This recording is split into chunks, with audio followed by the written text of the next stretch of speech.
guys? Proof here, and today I'm bringing you episode 5 of Cold Hard Proof. And today I'm going to be featuring the Neo Nectars and their Primavera Bloom combo that people have been showing information about. And this is going to go a little bit differently because I'm not a big Neo Nectar player, but I'm familiar with the combo and I'm more comfortable with how Bloom works. I know how it works, and so I wanted to bring the information to you guys. So I don't have a ideal deck list available. Corey Kai, who you've heard prominently on the podcast, he's a big Neo Nectar player, and so he should be able to provide more information in the future once he has his deck all set and ready to go. But in the meantime, I want to at least get out the information about Primavera, and then I have charts set up with breaking down how Bloom works and the Bloom triggers, how they activate, to be able to help those that were like me that didn't fully understand how it worked to see how it works in practicality. So I'm going to show you guys how the combo works, and then I'm going to go straight into the charts right after that. And so, get this back into my hand. And so, if this is all you have in hand, you'll be able to pull off the Primavera combo in its most basic form. And then I'll show you guys the charts to break it down more. So you want to stride into Primavera. That's not Primavera. This is Primavera. And then you want to call out Katrina. And then you want to call out Thuria. And then when Thuria comes into play, she can copy the name of something you have on the field. So you copy Katrina, and then Bloom triggers for Katrina, so she gets plus 4,000 for the attack. And then when you battle, you're gonna attack with the Thuria column here. They guard, and then you attack with Primavera, and then you do her skill, which is Counterblast 3. Pitch this card, or let's see, choose 5 and put them on top of the deck, and then choose a card. So then you want to return 5 units. Let's see, return you, return you, discard this card, and then open your deck, and then you want to pull out, you're going to of course target these two, then you're going to pull out 2 copies of each. So Thuria B, Thuria C, Katrina B, and Katrina C.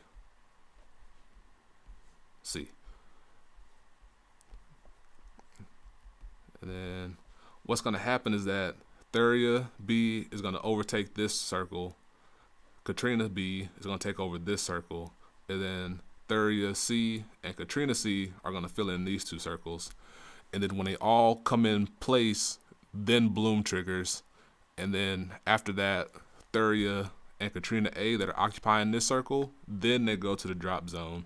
It's similar to the Blaster Dark Revenger double Durant column that was brought up before, in that if you have 2 Durants lined up together and you call Blaster Dark Revenger over one of them, you unflip 2 because one of the Durant, or both Durants, see Blaster Dark come into the same column as them. So they both unflip, and then the one that you took over goes to the drop zone.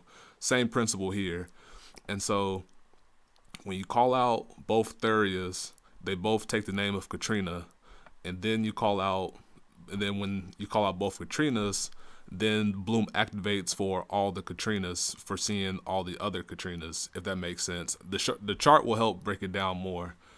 But this Katrina that's already on the field will see all 4 Katrinas, and I use air quotes because of Thurias.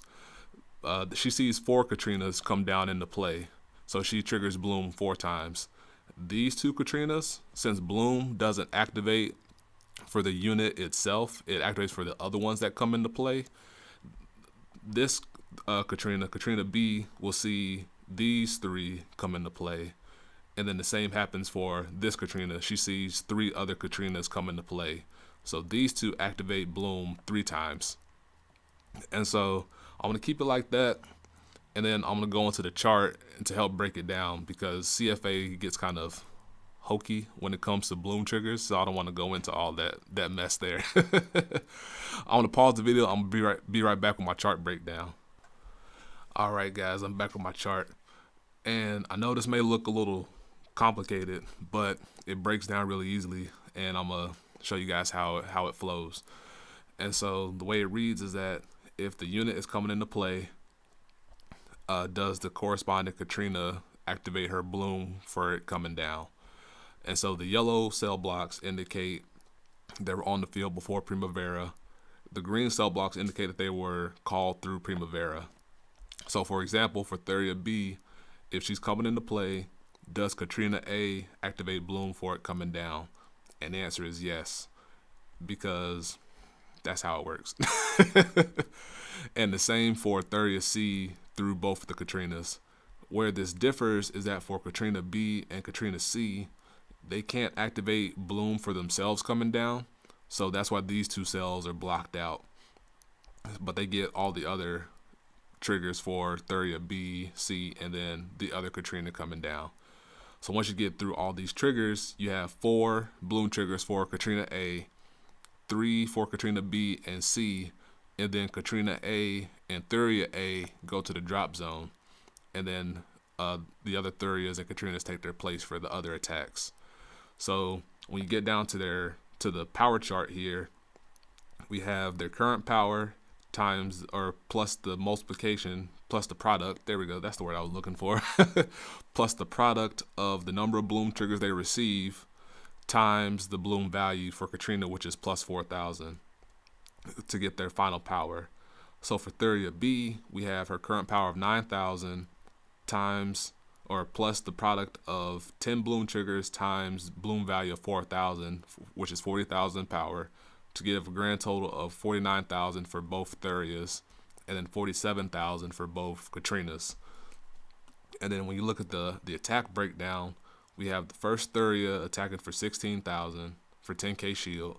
Then we have your Vanguard attacking for 26, which will result in 35,000 in shield for a 3 to pass or a PG. And then you have Thuria B and C coming through with a 96,000 power value, which will net 9,000 or 900 or 90,000 in shield for both of them, for a grand total of 225,000 total shield value, which is absurd off of 4 attacks. And so I wanted to see what it would look like if I had 2 Katrinas on the field before Primavera happened. And so I'm going to pause the video real quick and transition over to that chart. All right, here's the 2 Katrina scenario chart for you guys. And it's very similar to the previous chart, but the only difference is that now we have the second Katrina sitting on the field when the other 2 come down, or the other 4 if you count both Thurias, which you should. And so for both Katrinas that are already on the field, when Thuria B and C and then Katrina now C and D come down, they each activate bloom 4 times for them. And then the same as before for the ones that are called out, they only see 3 other Katrinas come into play. So there's 3 bloom triggers for those 2 Katrinas, for a grand total of 14 bloom triggers. And so coming down to the power chart here, the main difference is that now with 14 bloom triggers times the bloom value of 14, that gives us a grand total of 56,000 power that's added to both Thurias and both Katrinas that are ready for attacking now. And so the main proponent of this is that it adds an extra card needed. So you have another 9,000 power attacker. Say you have Green Shot Elf or something, you can have her attack in front of Katrina B here, and then when you call them down, you have this access power total to be added to your attacks. Then you have a 5th attack added on top of that. So when you get to the attack chart, we have Thuria B or Thuria A attacking for 16, Green Shot attacking for 16, the Vanguard again for 36, and now this time Thuria B and C are going to be attacking for 128,000 power instead of the the 96,000 that was mentioned before, for a grand total of 120,000 in shield for each, to give us almost 300,000 in shield needed to block all the attacks here, which is absurd. And so there may be more power to be gained here, but this chart doesn't change if you add another Thuria in here, because it's still all 4 Katrinas going to be coming into play already. So it's definitely a really potent combo, and all you need is to have 5 normal units in your drop zone before you use Primavera, and then you need to have a card to stride. You need to have an access card to pitch for Primavera's cost to be able to pull off the full combo. For all things, and then the little hidden cost, I didn't have a chance to make a hidden cost chart. The only hidden cost is losing a Thuria or losing a Katrina to your damage zone and you can't get it back, or if you have to ride it and you can't soul blast it before you use Primavera, which soul blasting it isn't as hard, but hoping you have a heal if you lose one to damage is certainly harder. But that's Primavera's combo, both combos. I hope you guys enjoy. It was definitely interesting to go down the road of Neo Nectar to check out how it worked. I definitely had to ask Corey Kai multiple times how it worked because I couldn't get it. But as I came in contact with it more and saw it more, it started to make more sense. So definitely give it time if you have trouble with it like I did. It starts to come together, and putting this chart together here definitely helped me out to see it in black and white, I guess you want to say. But I hope you guys enjoy. Look out for more content.